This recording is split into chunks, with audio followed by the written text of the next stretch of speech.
আজকে 15ই ফেব্রুয়ারি 2025।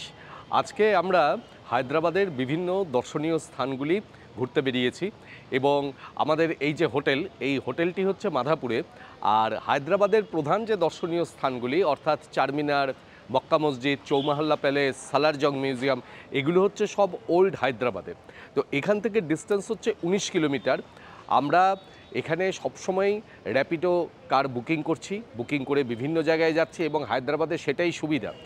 আমরা কার বুকিং করেছি এবং এখান থেকে চৌমাহল্লা পর্যন্ত পৌঁছতে কার নেবে 360 টাকা। তা আমরা এখন ওয়েট করছি গাড়ির জন্য। র্যাপিডোর গাড়িগুলো কিন্তু বেশ ভালো দেয়, তাই না? ভীষণ ভালো, পরিষ্কার পরিচ্ছন্ন, খুব ভালো। আমি কিন্তু আপনাদের বলবো যে হায়দ্রাবাদে এসে আপনাদের আলাদা করে ক্যাব বুকিং করার কোনো দরকার নেই। আপনারা র্যাপিডো বা ওলার মাধ্যমে সমস্ত জায়গায় আপনারা ঘুরে নিতে পারবেন। এখানে অটো সার্ভিস ওলা এবং র্যাপিডোর মাধ্যমে পাওয়া যায়, তাছাড়া ক্যাবের সার্ভিসও রয়েছে। কোনো রকম সমস্যা হবে না, ভীষণ ভালো সার্ভিস। এবং আমরা গতকালও যে মল্লিকার্জুনে গিয়েছি বা এই যে আজকে ঘুরছি, সমস্ত কিছুই কিন্তু এই র্যাপিডোর বুকিংয়ের মাধ্যমে, কোনো রকম প্রবলেম নেই, তাই না? এবং গাড়িগুলিও যথেষ্ট ভালো, এদের সার্ভিসও বেশ ভালো। আমাদের তো বেশ ভালোই লাগছে।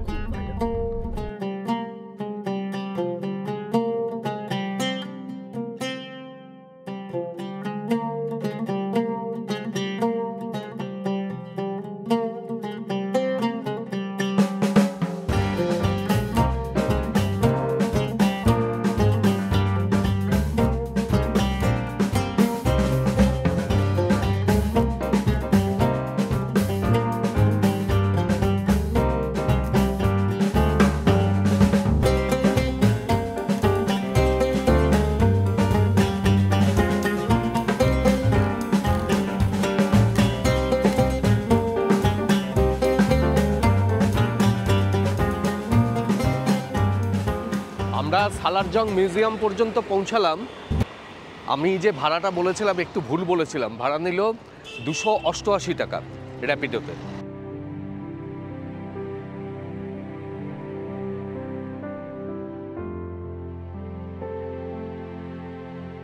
হায়দ্রাবাদে মুসি নদীর ধারে একটি অসাধারণ জায়গায় দারুল সিকাতে এই সালারজং মিউজিয়াম অবস্থিত। হায়দ্রাবাদের ইতিহাসকে যদি 3টি পর্যায়ে ভাগ করা যায় তাহলে বুঝতে সুবিধা হবে। একটি হলো এখানকার যে কুতুব রাজবংশ অর্থাৎ সুলতানি রাজবংশ, একটি হলো এখানকার যে নিজামের রাজবংশ এবং অপরটি হলো যে ব্রিটিশ এবং স্বাধীনতা পরবর্তী সময়কার হায়দ্রাবাদ। তার মধ্যে এই যে মধ্যবর্তী সময় অর্থাৎ যে নিজাম রাজবংশ, সেখানে সপ্তম নিজাম ওসমান আলী খাঁ, তার সময়ের যিনি প্রধানমন্ত্রী ছিলেন যে সালারজং মীর ইউসুফ আলী খাঁ, তিনি 32 বছর প্রধানমন্ত্রী ছিলেন এবং এই 32 বছর প্রধানমন্ত্রিত্বের সময়ের তার জীবনের বেশিরভাগ আয়ের অংশ তিনি পৃথিবীর বিভিন্ন জায়গা থেকে বিভিন্ন দুর্মূল্য বস্তু সংগ্রহের কাজে ব্যয় করেন এবং সেগুলোকে কেন্দ্র করেই এই সালারজং মিউজিয়াম গঠিত হয়েছে।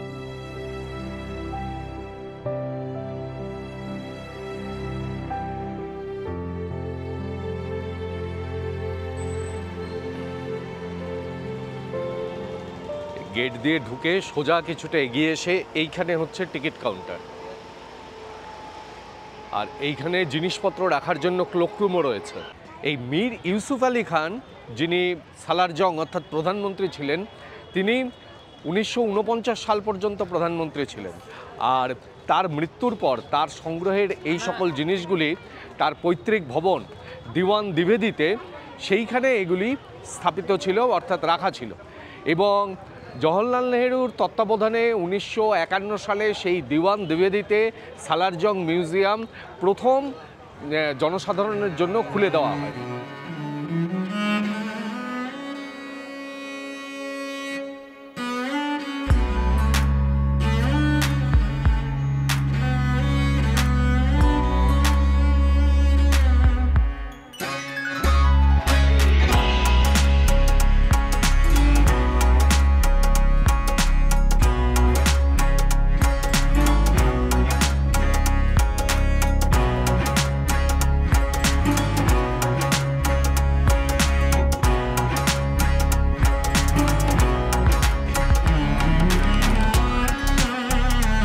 তার পরবর্তীকালে 1963 সালে এই যে সালারজং মিউজিয়ামের বর্তমান বিল্ডিংটি, এই বিল্ডিংটির ভিত্তিপ্রস্তর স্থাপন করেন এবং সেটিও করেন পণ্ডিত জওহরলাল নেহেরু।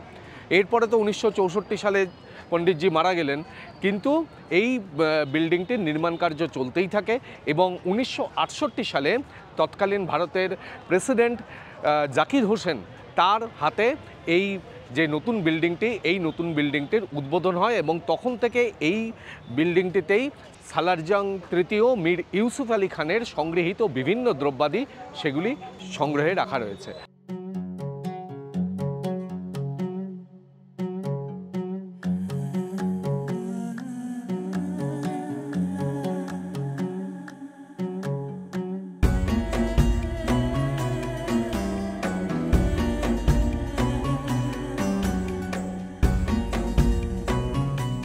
আজকে রবিবার, সালারজং মিউজিয়ামে প্রচণ্ড ভিড়, আর এইখানে রয়েছে সেই 200 বছরের পুরনো ঘড়িটি।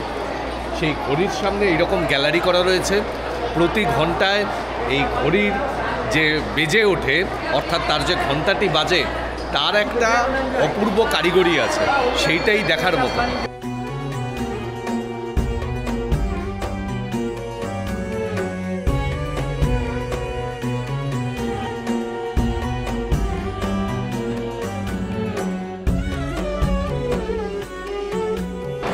এই সালারজং মিউজিয়ামে টিকিটের মূল্য 50 টাকা করে, মানে প্রবেশ মূল্য 50 টাকা। এখানে মোবাইলের জন্য 50 টাকা আর ক্যামেরার জন্য 50 টাকা।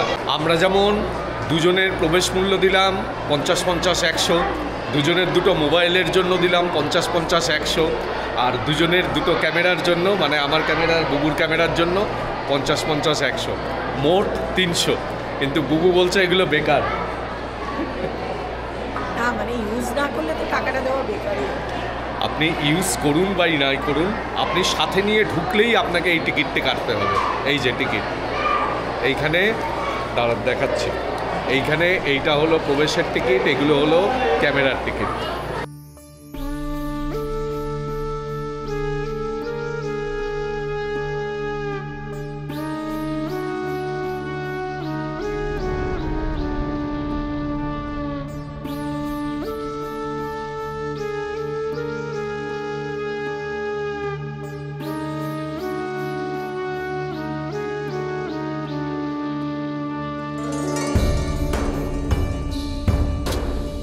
একটা মানুষ সারা জীবন ধরে এত কিছু কালেকশন করেছে, ভাবা যায়? পৃথিবীর বিভিন্ন দেশের থেকে বিভিন্ন ধরনের জিনিস নিয়ে এসে তিনি সংগ্রহ করেছেন এইভাবে। সালারজং তৃতীয়, ওনার মনে হয় ঘড়ির দিকে ঝোঁকটা বড্ড বেশি ছিল। ঘড়ির কালেকশনগুলো একেবারে চমকে দেওয়ার মতো, অসাধারণ।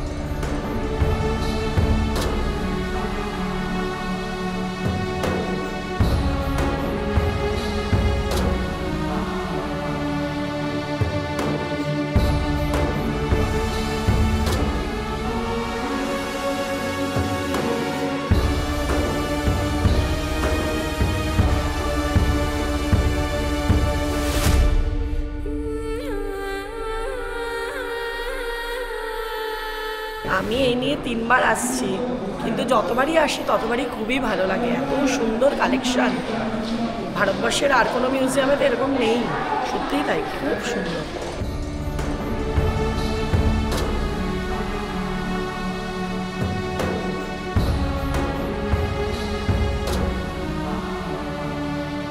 যখন আপনারা প্রবেশ করবেন তখন বড় ব্যাগ, ট্রলি এই জাতীয় জিনিসগুলো নিয়ে ঢোকা যায় না। সিগারেট, গুটখা, কোনো নেশা জাতীয় দ্রব্য নিয়ে ঢোকা যায় না। সেগুলি সব রাখার জন্য ক্লোক রুম রয়েছে টিকিট ঘরের পাশেই, সেখানে আপনারা রেখে দিতে পারেন। মিউজিয়ামের ভেতরে হাঁটতে অসুবিধা রয়েছে যাদের, তাদের জন্য হুইল চেয়ারের ব্যবস্থা রয়েছে। এছাড়া সকাল 10টা থেকে বিকেল 5টা পর্যন্ত এই মিউজিয়ামটি খোলা থাকে।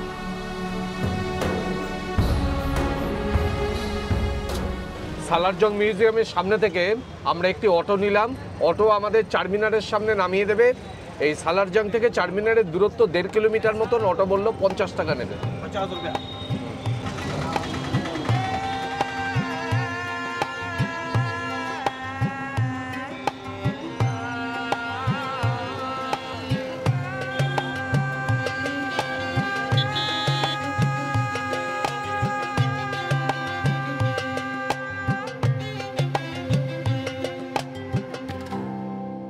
আমরা এসে পৌঁছেছি চারমিনারে। আমি যে বলছিলাম যে হায়দ্রাবাদের ইতিহাসকে তিনটি পর্যায়ে ভাগ করা যায়, একটা হচ্ছে সুলতানি বংশ, একটি হচ্ছে নিজামের রাজবংশ এবং অপরটি স্বাধীনতা উত্তর সময়কালের কথা।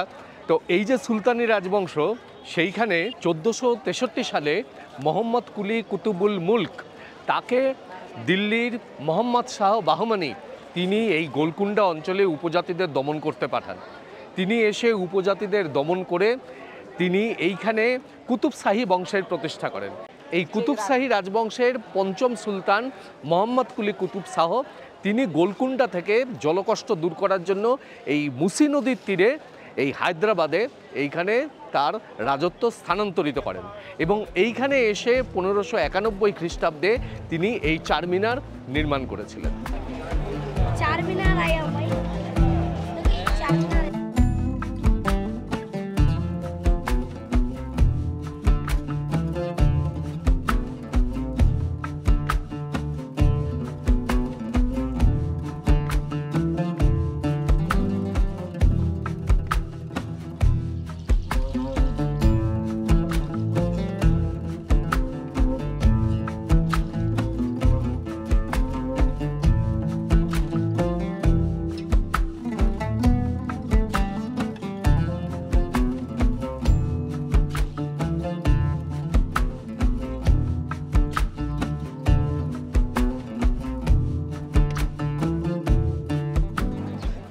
এখন আমরা যাচ্ছি ইরানি চা আর ওসমানিয়া বিস্কুট খেতে। এই চারমিনারের সামনে নিমরা বলে একটা বেকারি রয়েছে, সেখানে ওসমানিয়া বিস্কুট এবং ইরানি চা দুটোই ভালো পাওয়া যায়। তবে হায়দ্রাবাদের কিন্তু বিখ্যাত বেকারির সব হচ্ছে করাচি বেকারি।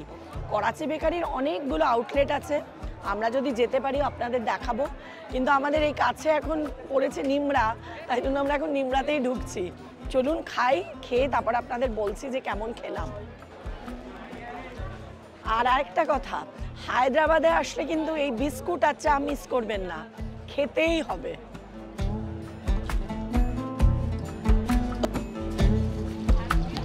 বিস্কুটই আগে বলি, দুটো মানে সবই ভালো। भैया ये ओस्मानिया बिस्कुट 2 पीस मिले अभी, 2 दे ये दो। लो 50 रिटर्न दियो भैया। আমরা এখানে নিমরা থেকে অনেক কিছু নিলাম। কি কি নিলাম দেখুন। এইটা হচ্ছে ওসমানিয়া বিস্কিট, এইটা বান মাস্কা, এইদিকে হচ্ছে পনির পাপ, আর এইটা হচ্ছে ভেজ পাপ। এই ভেজ পাপ নিল কত? 20 টাকা। 20 টাকা। পনির পাপ নিয়েছে 30 টাকা। 30 টাকা। বান মাস্কা 50 টাকা, আর বিস্কুটগুলো 5 টাকা করে। এইগুলো হচ্ছে এখানকার স্পেশাল বেকারি আইটেম একদম। আগে একটুখানি ওসমানিয়া বিস্কিট খেয়ে দেখি। দারুণ। এই ওসমানিয়া বিস্কুটের প্রচলন করেছিলেন কিন্তু মীর ওসমান আলী খান। তিনি যখন এখানকার নিজাম ছিলেন তখন এই বিস্কুটের প্রচলন করেছিলেন, এবং এই বিস্কুট তৈরির পদ্ধতিতে তুরস্ক এবং পারস্য এই দুটো দেশের বেকিংয়ের যে পদ্ধতি সেটা এখানে আর কি এনেছিলেন। ভেজ পাপটাও দারুণ খেতে, এখানকার প্রত্যেকটা আইটেমই বেশ ভালো, আপনারা এসে অবশ্যই খাবেন। খুব নরম না? দারুণ খেতে না বানমাস্কা? খুব ভালো, তুলতুল করছে একদম। এই বানটা যেটা হয় না, বানটা একটু ছিবড়ে মতো হয়ে যায়, শক্ত, কেন অসম্ভব নরম, অসম্ভব নরম। এর আগে আমি আরেকটা ভিডিওতে এই বানমাস্কা সম্পর্কে বলেছিলাম, সেটা হচ্ছে বেনারসে লক্ষ্মী চায় ভান্ডারে। ওই বানের ভেতর মানে পাউরুটির ভেতর বেশ পুরু করে মালাই দেওয়া থাকে, কিন্তু সেই বেনারসের বানমাস্কা এই বানমাস্কার কাছে, হায়দ্রাবাদের বানমাস্কার কাছে ফেল পড়ে যাচ্ছে, পুরো ফেল। মানে এই যা মালাই না ভেতরে, অপূর্ব অপূর্ব, যেমন নরম আর তেমনি পুরো মালাইয়ের স্তর। হ্যাঁ, মানে আমরা বেনারসে খেয়েছিলাম, ও ফেল বেনারস, এটা অনেক ভালো, অনেক অনেক ভালো। ভালো, দারুণ চাটা, দারুণ সুন্দর। দেখো কে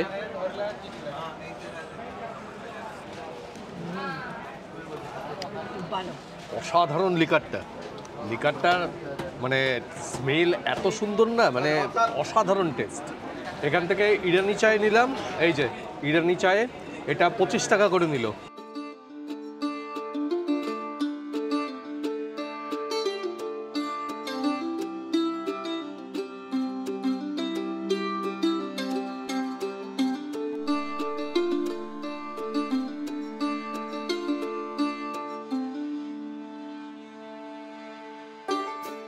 এই চারমিনার দেখে নিয়ে আমরা এখন চলে আসলাম হায়দ্রাবাদের আরেকটি অতুলনীয় স্থাপত্য মক্কা মসজিদের সামনে। এই মক্কা মসজিদটিও মোহাম্মদ কুলি কুতুব শাহ তিনি নির্মাণ করা শুরু করেছিলেন 1624 খ্রিস্টাব্দে এবং এই মসজিদটি নির্মাণ সম্পূর্ণ করেন ঔরঙ্গজেব 1693 খ্রিস্টাব্দে। একসাথে 10,000 মানুষ এইখানে বসে নামাজ পাঠ করতে পারেন।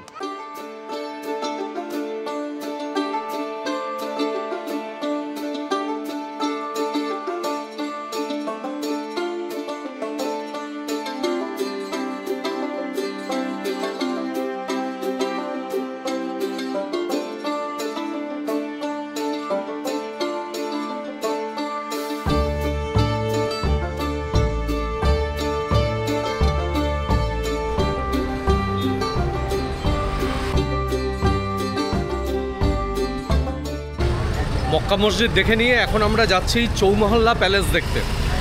চারমিনার থেকে ওয়াকিং ডিস্টেন্স, একটু জিজ্ঞেস করে করে চলে আসবেন, এমন কিছু দূরত্ব নয়, ওই মোটামুটি সব মিলিয়ে আপনার 10 মিনিট মতন হাঁটতে হবে হয়তো। এখন আমরা এসেছি চৌমহল্লা প্যালেসে। এই চৌমহল্লা প্রাসাদে প্রবেশের জন্য টিকিটের মূল্য 100 টাকা, মোবাইল নিয়ে যেতে পারবেন, মোবাইলের জন্য 50 টাকা। কিন্তু কোনো ধরনের মুভি ক্যামেরা, আমরা যে ধরনের ক্যামেরা ব্যবহার করি সেগুলো কোনো কিছুই অ্যালাউড নয়। এগুলো সব আপনাকে গেটে সিকিউরিটির কাছে জমা দিয়ে যেতে হবে, ওনারা টোকেন দিয়ে দেবেন। এই হায়দ্রাবাদের রাজবংশের একটা অংশ ছিল সুলতানি রাজবংশ, তারপরে আসে নিজামদের রাজবংশ। আসলে ঔরঙ্গজেবের মৃত্যুর পর যখন মুঘল রাজবংশ দুর্বল হয়ে পড়ে, সেই সময় এই অঞ্চলে মানে ঔরঙ্গজেবের পরবর্তী যিনি সম্রাট ছিলেন, সম্রাট ফারুক সিয়ার, সেই ফারুক সিয়ারের সময়ে এই অঞ্চলের যে শাসনভার সেটি দেওয়া হয় মীর কামাজউদ্দিন সিদ্দিকীর হাতে। এই সমগ্র দাক্ষিণাত্য অঞ্চলের গভর্নর ছিলেন তিনি। আর সেই সময় এই গোলকুন্ডা অঞ্চলে মুঘলদের সুবেদার ছিলেন মুবারিজ খাঁ। এই মুবারিজ খাঁকে 1724 সালে পরাজিত করেন মীর কামারউদ্দিন সিদ্দিকী এবং পরাজিত করে তিনি আসফ জাহ এই উপাধি নিয়েছিলেন। এই আসফ জাহ উপাধি নিয়ে তিনি এখানে আসফ জাহি এই রাজবংশের সূচনা করেন। এই আসফ জাহি রাজবংশ তারা নিজাম হিসাবে নিজেদেরকে প্রতিষ্ঠিত করে এবং তারাই স্বাধীনতার পর্যন্ত হায়দ্রাবাদের নিজাম এই অনুসারে তাদের রাজবংশের ধারা চলতে থাকে। আর এই আসফ জাহি রাজবংশের দ্বিতীয় আসফ জাহি নিজাম উল আসফ জাহি তিনি 1769 খ্রিস্টাব্দে এইখানে একটি প্রাসাদ নির্মাণের সূচনা করেন। তিনি প্রধানত এখানে 4টি প্রাসাদ তৈরি করতে চেয়েছিলেন। এই 4টি প্রাসাদ কিন্তু নির্মাণ কার্য শেষ হয়, যেটা 1769 সালে শুরু হয়েছিল, তার নির্মাণ শেষ হয় 1869 সালে, অর্থাৎ 100 বছর পরে পঞ্চম যিনি আসফ জাহি সম্রাট ছিলেন তার আমলে। এই প্রাসাদটি সেই কারণে এই 4টি প্রাসাদ একত্র করে চৌমহল্লা প্রাসাদ নামে পরিচিত। এই চৌমহল্লা প্রাসাদ এবং সালারজং প্রাসাদ এগুলো সবই কিন্তু শুক্রবার দিন বন্ধ থাকে।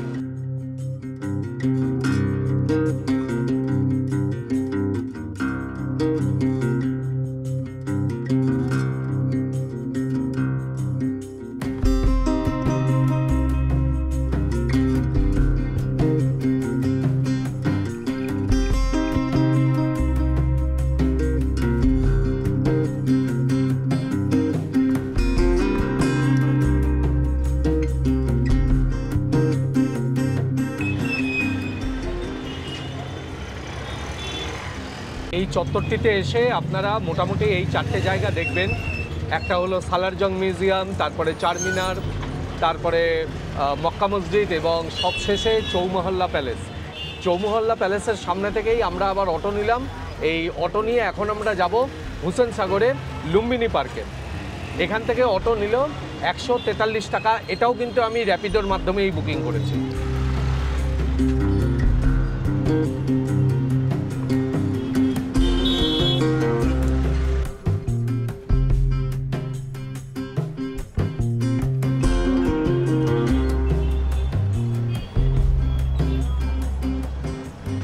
হায়দ্রাবাদ আর ওল্ড হায়দ্রাবাদ কিন্তু সম্পূর্ণ দুটো মনে হবে বিপরীত মেরুতে অবস্থান করছেন। ওখানকার রাস্তাঘাট, বিভিন্ন বিল্ডিংগুলি, আর এই দিককার রাস্তাঘাটের যে অবস্থা, যা জ্যাম, বিভিন্ন ক্ষেত্রে প্রচণ্ড ঘিঞ্জি জায়গা। এই জায়গা দিয়ে কিন্তু বেশ এক জায়গা থেকে আরেক জায়গায় যেতে হাতে সময় নিয়ে যেতে হবে।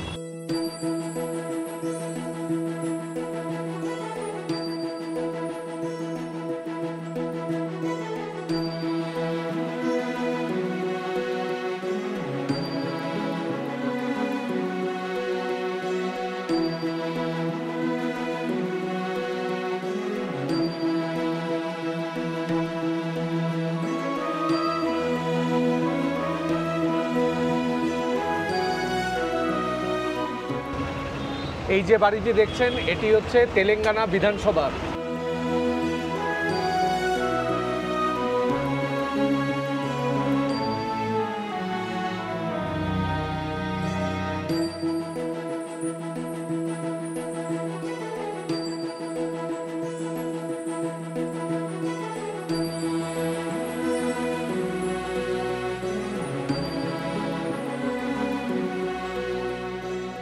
এখন আমরা এসেছি লুম্বিনী পার্কে।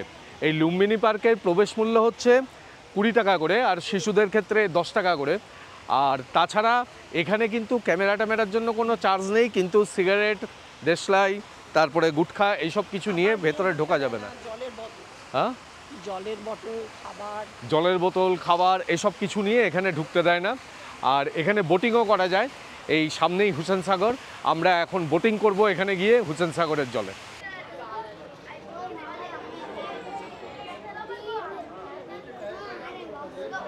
এইখানে লুম্বিনী পার্কে যে বোটিং হয় তার অনেকগুলি ক্যাটাগরি রয়েছে। স্পিড বোট বোটিং, তারপরে ফ্যামিলি বোট, তারপরে বুদ্ধা স্ট্যাচু ইত্যাদি বিভিন্ন ক্যাটাগরি রয়েছে। তো আমরা বুদ্ধা স্ট্যাচু বোটিং যেটা, সেইটা নিয়েছি।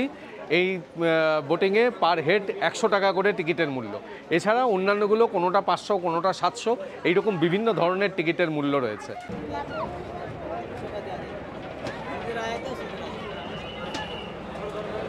বোটে উঠে এই জ্যাকেট পরে বসে গেছি, কিন্তু আজকে প্রচণ্ড ভিড়।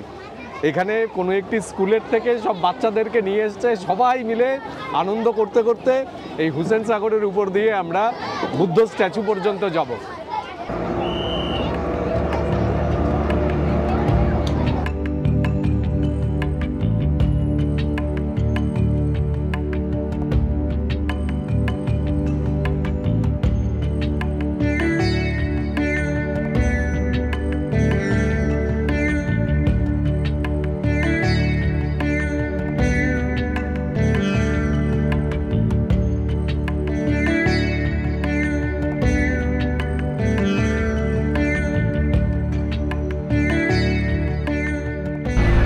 এই মূর্তিটা দেখে অনেকটা সেই কন্যাকুমারীর মতন ফিলিংস আসছে না? একদম তাই, মানে এই বাচ্চা করে যাওয়াটাও তো তাই। এই বোটে করে বিকেলের দিকে এই লুম্বিনী পার্কে আসবেন, দেখবেন যে খুব ভালো লাগবে। এইখান থেকে সানসেট হচ্ছে এখন, খুব সুন্দর লাগছে। আর চারিদিকে হুসেন সাগরের জল, সেই জলের মাঝখানে আমরা রয়েছি। জায়গাটা খুব সুন্দর, হ্যাঁ খুব সুন্দর জায়গাটা।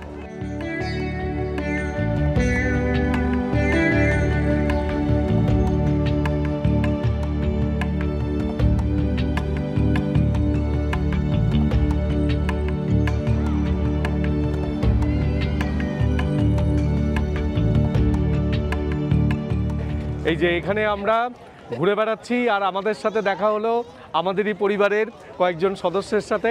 এই যে ওনারা সবাই এসছেন গৌহাটি থেকে, তাই তো? হ্যাঁ, আপনাদের নামগুলো একটুখানি বলুন।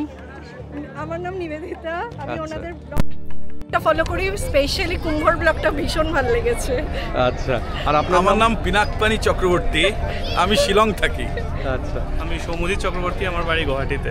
খুব ভালো লাগলো আপনাদের সবার সাথে দেখা হয়ে, Thank you so much. ভীষণ Pleasure ভালো to meet লাগলো। you guys. হ্যাঁ, গুয়াহাটি খুব আসলে ভালো আমাদের লাগলো। বাড়িতে ঠিক আসবেন। আছে, অবশ্যই অবশ্যই।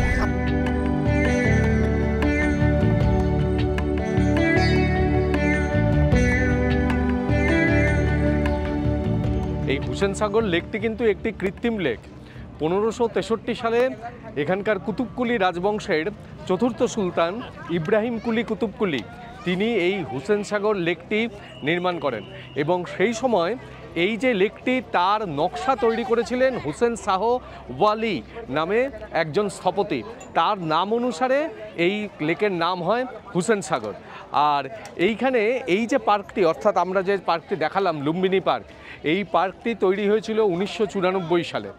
সেই সময় বুদ্ধ পূর্ণিমা উপলক্ষে তামিলনাড়ুর প্রাক্তন মুখ্যমন্ত্রী টি আঞ্জাইয়ার নাম অনুসারে এই পার্কটির নামকরণ করা হয় এবং বুদ্ধ পূর্ণিমার দিন এই পার্কটির উদ্বোধন হয় বলে এই পার্কটির নাম দেওয়া হয় বুদ্ধ পার্ক। আর এই লুম্বিনী পার্কে লেজার শোয়ের ব্যবস্থাও আছে, কিন্তু 2007 সালে এই লেজার শো চলাকালীন এখানে একটি বোমা বিস্ফোরণ হয়েছিল, তাতে 40 জন মারা গিয়েছিলেন। তারপরে দীর্ঘদিন লেজার শো বন্ধ ছিল, এখন আবার লেজার শো চালু রয়েছে। আর হুসেন সাগর লেকের মাঝখানে এই যে বুদ্ধ স্ট্যাচুটি রয়েছে, এটি হলো দেশের উচ্চতম মনোলিথিক বুদ্ধ স্ট্যাচু। একটি সিঙ্গেল গ্রানাইট রককে খোদাই করে এই বুদ্ধ স্ট্যাচুটি নির্মাণ করা হয়েছে।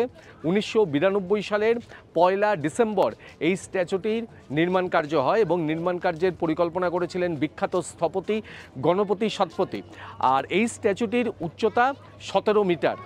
ইব্রাহিম কুলি কুতুব শাহ জলের অভাব দূর করবার জন্য তো এই লেকটা তৈরি করেছিলেন, কিন্তু উনি কত মহৎ মানুষ ছিলেন সেটা ভেবেই ভালো লাগছে যে উনি যার পরিকল্পনায় এই লেকটা তৈরি করেছিলেন, মানে হুসেন শাহ, তার নামে এই লেকটা তৈরি করে দিলেন।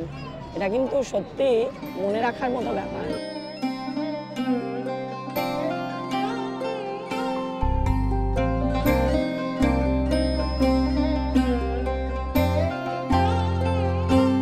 লুম্বিনী পার্কটা বেশ ভালো লাগলো না? খুব ভালো লাগে, দারুণ সুন্দর জায়গা। আমরা আজকে যেভাবে ঘুরলাম কম পয়সায়, মানে এটা কিন্তু ভাবা যায় না। আর এইভাবেই ঘুরবেন, একদম। এটাও কিন্তু ঘটনা।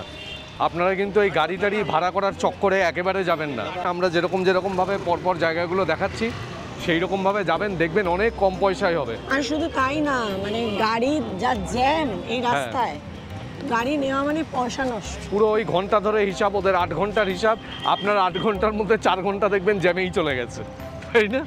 একদম তাই। এখন যাচ্ছি হচ্ছে বিড়লা মন্দিরে।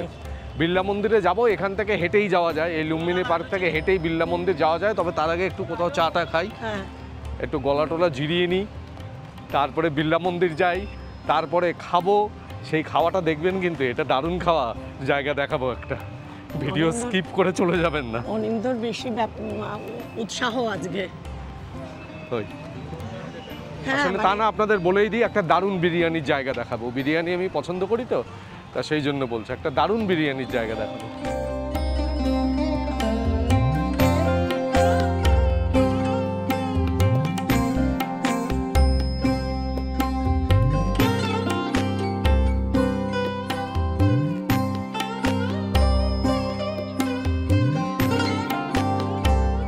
আমরা এখন বিড়লা মন্দিরের সামনে এসে পৌঁছলাম।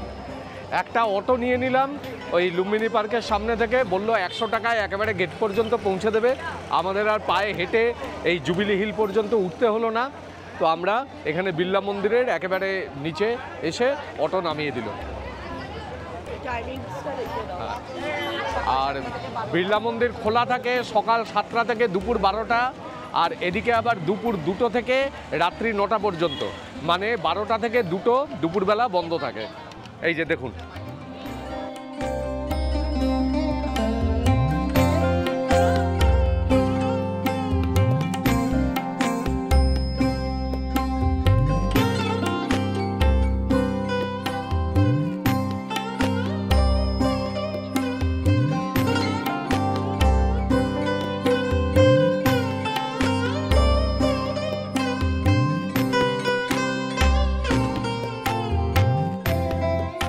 এই বিড়লা মন্দিরের ওপর থেকে ওই দূরে দেখুন হুসেন সাগর, আর এইদিকে নেকলেস রোড, কি সুন্দর লাগছে।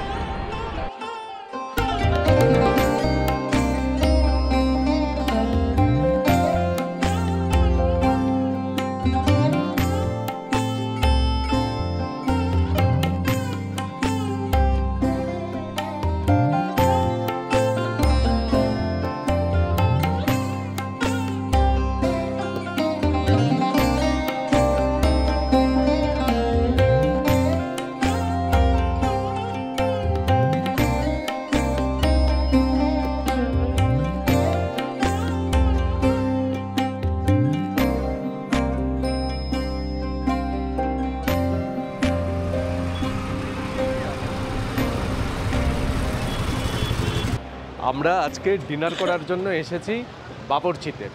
আমরা এই যে বাবরচিতে এসেছি, হায়দ্রাবাদে বিরিয়ানির জন্য বিখ্যাত অনেক জায়গা রয়েছে। সেটা হচ্ছে বাবরচি রয়েছে, নবাব রয়েছে, প্যারাডাইস রয়েছে, এক একজনের কাছে এক একটা ভালো।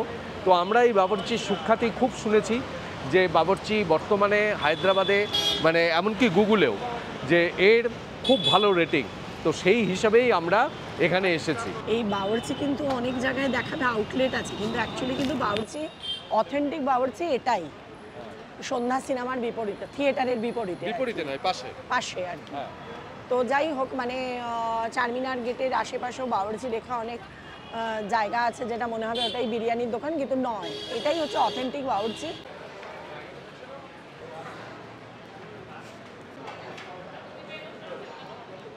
এই জায়গাটা হলো আরটিসি ক্রস রোড, এটা সন্ধ্যা সিনেমার পাশে।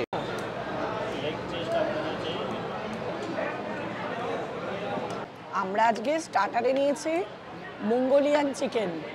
অনেকেই হয়তো ভাববেন বিরিয়ানির সঙ্গে মঙ্গোলিয়ান চিকেন, কারণ এটা একটা চাইনিজ ডিশ, এর সঙ্গে কাবাবই বেশি ভালো যেত, কিন্তু আমি কাবাবটা নিলাম না। কারণ হচ্ছে আমি শুনেছি যে এই বাবরচিতে মঙ্গোলিয়ান চিকেন, চিকেন ম্যাজেস্টিক এগুলো নাকি খুবই বিখ্যাত, মানে ভীষণ ভালো তৈরি করে।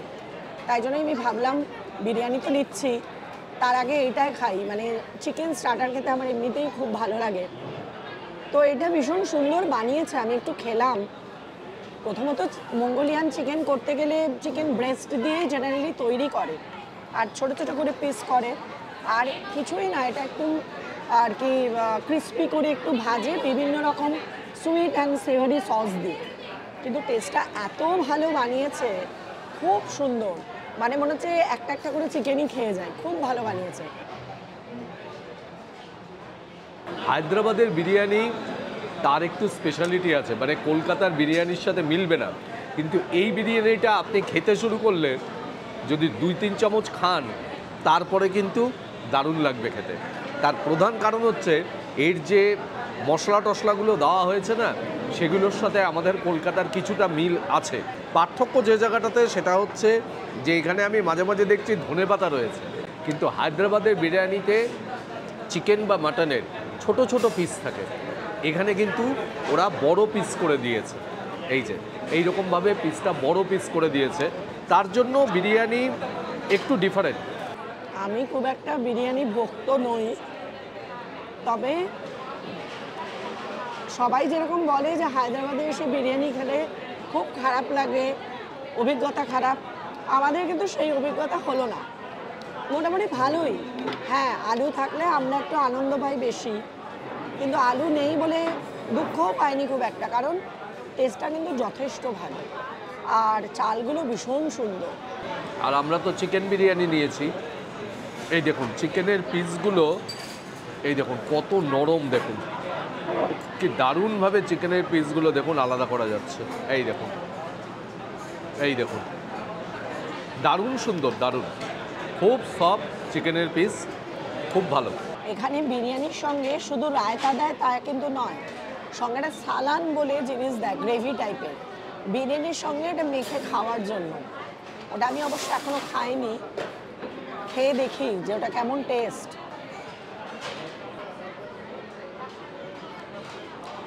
প্রচুর লঙ্কা দিয়ে বানানো, মোটামুটি খেতে আমার দরকার লাগবে না ওটা খাওয়ার, আমি এমনিই খেয়ে নিতে পারবো শুধু রায়তা দিয়ে। রায়তাটা খুব ভালো টেস্ট, ওটা আমি খেয়েছি।